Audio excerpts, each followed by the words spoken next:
എല്ലാവർക്കും മറൈൻ ഫ്ലേവേഴ്സിൻ്റെ പുതിയൊരു വീഡിയോയിലേക്ക് സ്വാഗതം. ഇന്നത്തെ വീഡിയോ ഒരു പ്രോൺസ് റെസിപ്പിയാണ്, ചെമ്മീൻ വെച്ചൊരു റെസിപ്പിയാണ്. അപ്പോൾ എല്ലാവരും വീഡിയോ സ്കിപ്പ് ചെയ്യാതെ അവസാനം വരെ കാണുക. വീഡിയോയുടെ ഇടയ്ക്ക് ഒരു സർപ്രൈസിങ് ആയിട്ടൊരു കാര്യമുണ്ട്.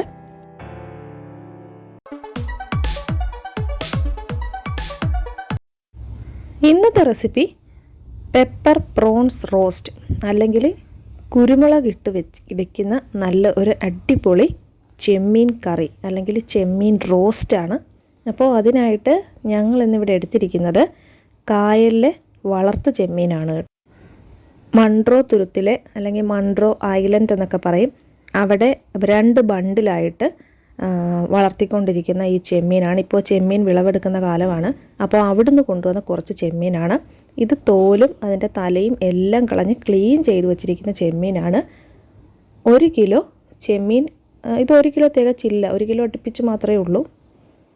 അപ്പോൾ നമുക്കിനി ഇത് കുക്ക് ചെയ്യുന്നത് എങ്ങനെയാണെന്ന് നോക്കാം.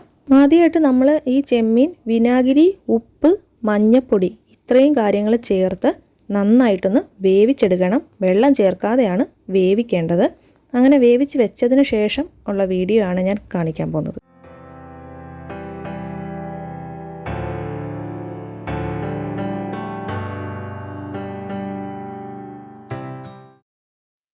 റോസ്റ്റിന് ആവശ്യമായിട്ട് വേണ്ട സാധനങ്ങളാണ്: ഒരു 3.5 സവാള എടുത്തിട്ടുണ്ട്, പിന്നെ ഒരു ചെറിയ കഷ്ണം ഇഞ്ചി, ഒരു 7-8 അല്ലി വെളുത്തുള്ളി എടുത്തിട്ടുണ്ട്, പിന്നീട് ഒരു 4 പച്ചമുളക്, പിന്നെ 2 തണ്ട് കറിവേപ്പില. ഇനി ഇതെല്ലാം നമുക്കൊന്ന് ചോപ്പ് ചെയ്തെടുക്കാമേ. അങ്ങനെ എല്ലാ ഐറ്റംസും നമ്മൾ ചോപ്പ് ചെയ്ത് വെച്ചിട്ടുണ്ട്. കറിവേപ്പില നമുക്ക് അവസാനം ഒന്നെങ്കിൽ ഊരി ഇടാം, അല്ലെങ്കിൽ അങ്ങനെ തന്നെ ഇടാം. ഇനി നമുക്ക് നമ്മുടെ പാൻ അടുപ്പിൽ വെച്ചിട്ടുണ്ട്. കുറച്ച് വെളിച്ചെണ്ണ ഒഴിച്ച് കൊടുക്കുക. വെളിച്ചെണ്ണ തന്നെ യൂസ് ചെയ്യണമെന്നില്ല, പക്ഷേ വെളിച്ചെണ്ണ യൂസ് ചെയ്താലാണ് ആ ഒരു നല്ലൊരു ഫ്ലേവർ കിട്ടുക കേട്ടോ. പിന്നെ കുറച്ച് കടുകും കൂടെ ചേർത്ത് കൊടുത്തിട്ടുണ്ട്. ഇനി നമ്മൾ ആ ചോപ്പ് ചെയ്ത് വെച്ചിരിക്കുന്ന സവാള ചേർത്ത് കൊടുക്കുക. സവാള ഇങ്ങനെ ഈ ചെറിയ രീതിയിൽ അരിയുന്നതായിരിക്കും ഈ ഒരു റോസ്റ്റിന് ഏറ്റവും ഉത്തമമായിട്ടുള്ളത്. അപ്പോൾ അങ്ങനെ ആ 3.5 സവാള ചോപ്പ് ചെയ്തതാണിത്. ഇനി അത് നന്നായിട്ടൊന്ന് വഴറ്റിയെടുക്കാം. അതിനുശേഷം നമ്മൾ അരിഞ്ഞു വെച്ചിരിക്കുന്ന പച്ചമുളക് ചേർത്ത് കൊടുക്കുക. ഇനി പച്ചമുളക് ചേർത്തതിന് ശേഷം കുറച്ച് നന്നായിട്ട് ഈ ഉള്ളി ഒന്ന് മൂക്കണം. നല്ല ഒരു ബ്രൗൺ കളർ ആവുന്നത് വരെ ഇത് മൂക്കണം. ഒരു പാതി മൂത്ത് കഴിയുമ്പോഴേക്കുമാണ് നമ്മൾ അതിനകത്തേക്ക് നമ്മൾ അരിഞ്ഞു വെച്ചിരിക്കുന്ന ആ വെളുത്തുള്ളിയും ഇഞ്ചിയും ചേർത്ത് കൊടുക്കുക. വെളുത്തുള്ളി ഇഞ്ചിയും ആദ്യം ഇതിൻ്റെ കൂടെ തന്നെ ചേർക്കില്ല, കാരണം അത് പെട്ടെന്ന് ചുമന്നു പോവും, അല്ലെങ്കിൽ അത് കരിഞ്ഞു പോവും. അതുകൊണ്ട് ഒരു ഹാഫ് കുക്ക് ആയതിനു ശേഷം മാത്രമാണ് നമ്മൾ അരിഞ്ഞു വെച്ചിരിക്കുന്ന ആ ഒരു വെളുത്തുള്ളിയും ഇഞ്ചിയും ഇതിലേക്ക് ചേർത്ത് കൊടുക്കുക. അപ്പോൾ ഇത് ഏകദേശം ഹാഫ് കുക്ക് ആയിട്ടുണ്ട്. ഇനി നമ്മൾ അരിഞ്ഞു വെച്ചിരിക്കുന്ന സാധനങ്ങൾ അത് രണ്ടും ഇതിലേക്ക് ചേർത്ത് കൊടുത്തിട്ടുണ്ട്. ഇനി ഇത് എല്ലാം കൂടി നന്നായിട്ടൊന്ന് വഴച്ചെടുക്കും. അപ്പോൾ ഈ സവാളയൊന്ന് നന്നായിട്ട് മൂപ്പിച്ചെടുക്കുന്നത് വരേക്കും നമുക്ക് വേറൊരു കാഴ്ച കണ്ടിട്ട് വരാം. ഇതാണ് നിഷാഗന്ധി എന്ന പ്ലാന്റ്. അപ്പോൾ ഇത് ഒട്ടുമിക്ക എല്ലാവർക്കും അറിയാവുന്നൊരു പ്ലാന്റ് ആയിരിക്കും. ഇതിൻ്റെ ഫ്ലവർ ഭയങ്കര ഫേമസ് ആണ്. ഒരുപാട് വ്യത്യസ്തമായ ഒരു ഫ്ലവറാണ്. നല്ല മണമാണ് ഈ ഫ്ലവറിന്. ഇപ്പോൾ ഇവിടെ ജൂൺ 10-ാം തീയതിയാണ് ഇതിന് ആദ്യത്തെ ബഡ് വരുന്നത് ഞങ്ങൾ കാണുന്നത്.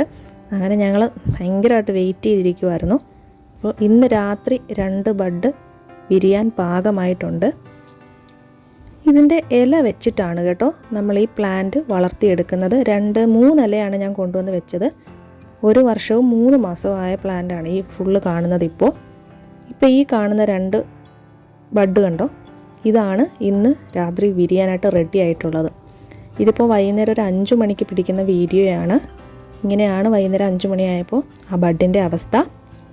ഇത് 2 അതിന് ശേഷം വന്ന ബഡാണ് കേട്ടോ. ഇത് വിരിയാറായിട്ടില്ല. ഒരു 8:30 ബഡ് വിടരാനായിട്ട് തുടങ്ങിയിട്ടുണ്ട്. അതിൻ്റെ ഇതളുകളൊക്കെ പതുക്കെ ഓപ്പണായി വരാൻ തുടങ്ങിയിട്ടുണ്ട്. ഇതുവരെ സ്മെല്ലൊന്നും വന്നിട്ടില്ല കേട്ടോ. ഇതിനകത്ത് ചെറുതായിട്ടിത് വിരിഞ്ഞ് തുടങ്ങുന്നതേ ഉള്ളൂ. ഒരു 12 മണിയൊക്കെ ആകുമ്പോഴേക്കും നല്ലൊരു ഫ്രാഗ്രൻസ് ആയിരിക്കും. നമ്മുടെ പരിസരം മുഴുവൻ ഈ ഒരു ഫ്ലവറിൻ്റെ നല്ലൊരു മണമായിരിക്കും.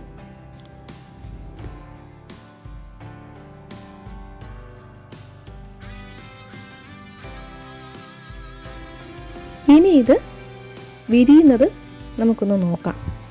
നല്ല ഭംഗിയായിരുന്നു കേട്ടോ, നല്ല ഭംഗിയായിരുന്നു കാണാനായിട്ട്.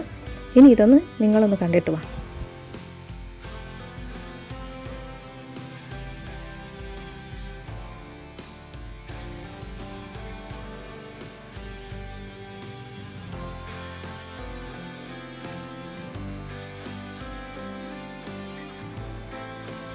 ഏകദേശം 9:30, 9:45 മണിയായിട്ടുണ്ട്. ഫ്ലവർ മൊത്തം വിരിഞ്ഞ് തീർന്നിട്ടുണ്ട്. ഇത്രയാണ് ഇതിൻ്റെ വലിപ്പം. ഇന്ന് 2 ഫ്ലവറാണ് ഉണ്ടായിരുന്നത്.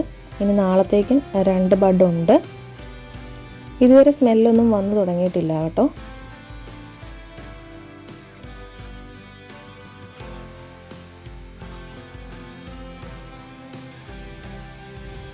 ഒറ്റ ദിവസം മാത്രമേ ഈ ഫ്ലവർ നിൽക്കുള്ളൂ. രാവിലെ ആകുമ്പോൾ ഇത് ഫുള്ള് വാടി ഒടിഞ്ഞ് കിടക്കുന്നതായിരിക്കും നമുക്ക് കാണാൻ കഴിയുക. ഓൺലി ഒരു നൈറ്റ് മാത്രമാണ് ഇത് വിരിഞ്ഞ് നിൽക്കുന്നത്. അപ്പോൾ ഇത് അടുത്ത വീട്ടിലുമൊക്കെ എല്ലാവരും പറഞ്ഞ് കേട്ടിട്ടുണ്ട്, ഇങ്ങനെ ഇത് വിരിയുന്നത് കാത്തിരുന്ന് നോക്കിയിട്ടുണ്ടെന്ന്. പണ്ടെൻ്റെ കുഞ്ഞിലെയൊക്കെ 6, 7 പഠിക്കുന്ന സമയത്തും ഞാൻ ഈ ഫ്ലവർ കണ്ടിട്ടുണ്ടായിരുന്നു. അവർ ഉറക്കമൊഴിഞ്ഞ് കാത്തിരിക്കും ഈ ഒരു ഫ്ലവർ കാണാനായിട്ട്.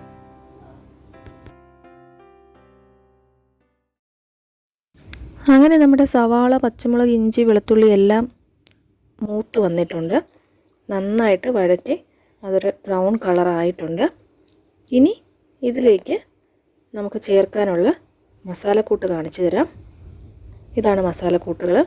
കുറച്ച് മഞ്ഞൾപ്പൊടി, കുറച്ച് മല്ലിപ്പൊടി, കുറച്ച് മസാല, കുറച്ച് കുരുമുളക് പൊടി. ഇത് നമുക്ക് ആവശ്യം ഓരോരുത്തരുടെ അളവിനനുസരിച്ച് നമുക്ക് ചേർത്ത് കൊടുക്കാം.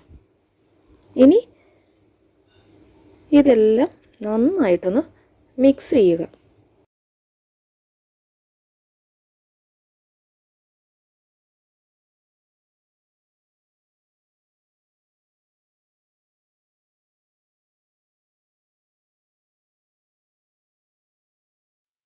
അരപ്പിപ്പോൾ നന്നായിട്ട് മൂത്ത് വന്നിട്ടുണ്ട്.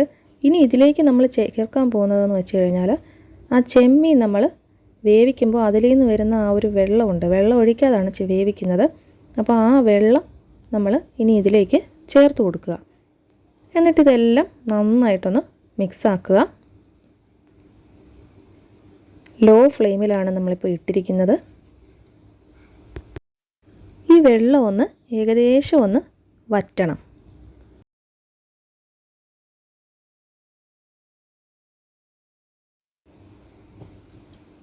ഇപ്പോൾ ആ ചേർത്ത് കൊടുത്ത വെള്ളം ഏകദേശം ഒന്ന് വറ്റിയിട്ടുണ്ട്. ഇനി ഇതിലേക്ക് നമ്മൾ ചേർക്കാൻ പോകുന്നത് ചെമ്മീനാണ്. ഈ ഒരു ചെമ്മീൻ റോസ്റ്റിൽ നമ്മൾ തക്കാളി ചേർക്കില്ല, പകരമാണ് വിനാഗിരി ഒഴിച്ച് ചെമ്മീൻ വേവിച്ചെടുക്കുന്നത്. അപ്പോൾ ആ ഒരു പുളിയുടെ ഫ്ലേവർ ഓൾറെഡി ഉണ്ടായിരിക്കും. നമ്മൾ ചെമ്മീൻ ചേർത്ത് കൊടുക്കുവാണ്. മഞ്ഞപ്പൊടിയും കൂടി ഇട്ടതുകൊണ്ടാണ് ആ ഒരു യെല്ലോ കളർ കേട്ടോ. ഇനി ആ ചെമ്മീൻ ആ അരപ്പുമായിട്ട് നന്നായിട്ടൊന്ന് യോജിപ്പിച്ചെടുക്കുക. പാകത്തിന് ഉപ്പ് നമുക്ക് ചേർത്ത് കൊടുക്കാം. ഇപ്പോൾ ഓൾറെഡി ഉപ്പിട്ട് വേവിച്ച ചെമ്മീൻ ആയതുകൊണ്ടും നമ്മൾ ചേർത്ത് കൊടുത്ത ആ ചെമ്മീൻ വേവിച്ച വെള്ളത്തിൽ നല്ല ഉപ്പുള്ളത് കൊണ്ടും രണ്ടാമത് ഞങ്ങൾ ഉപ്പ് ചേർത്തിട്ടില്ല. ഒരു ഉപ്പ് ചേർക്കണമെന്നുണ്ടെങ്കിൽ ആവശ്യമുള്ളവർക്ക് അതനുസരിച്ച് ചേർത്ത് ഉപയോഗിക്കാവുന്നതാണ്. ഇതൊരു അടിപൊളി ഒരു റെസിപ്പിയാണ്. എല്ലാവരും ഉറപ്പായിട്ടും ട്രൈ ചെയ്ത് നോക്കണം. നല്ല ടേസ്റ്റായിരുന്നു. അപ്പോൾ ഈ ഒരു വീഡിയോ ഇഷ്ടമായിട്ടുണ്ടെന്നുണ്ടെങ്കിൽ ഈ വീഡിയോ ലൈക്ക് ചെയ്യുക. നിങ്ങളുടെ നിർദ്ദേശങ്ങളും അഭിപ്രായങ്ങളും കമൻറ്റായിട്ട് ഇടുക. ഇതുവരെ നിങ്ങൾ ഈ ചാനൽ സബ്സ്ക്രൈബ് ചെയ്തിട്ടില്ലെങ്കിൽ ഞങ്ങളുടെ ഈ ചാനൽ സബ്സ്ക്രൈബ് ചെയ്യുക. ഒരുപാട് നല്ല നല്ല വീഡിയോസ് അപ്ലോഡ് ചെയ്യാനായിട്ട് ഞങ്ങൾ പ്ലാൻ ചെയ്യുന്നുണ്ട്. ഫൈനൽ സ്റ്റെപ്പായ കറിവേപ്പില കൂടി ചേർത്ത് നന്നായിട്ടൊന്ന് ഇളക്കിയെടുത്ത് കഴിഞ്ഞാൽ ചപ്പാത്തിയുടെ കൂടെയോ ചോറിൻ്റെ കൂടെയോ നമുക്ക് ഇത് കഴിക്കാവുന്നതാണ്. എന്ത് പലഹാരമായാലും അതിൻ്റെ കൂടെ കഴിക്കാവുന്നതാണ്. നല്ല ടേസ്റ്റി ആയിരുന്നു. അപ്പോൾ ഇനി പുതിയ ഒരു വീഡിയോയുമായിട്ട് കാണുന്നത് വരേക്കും bye bye. Thank you so much.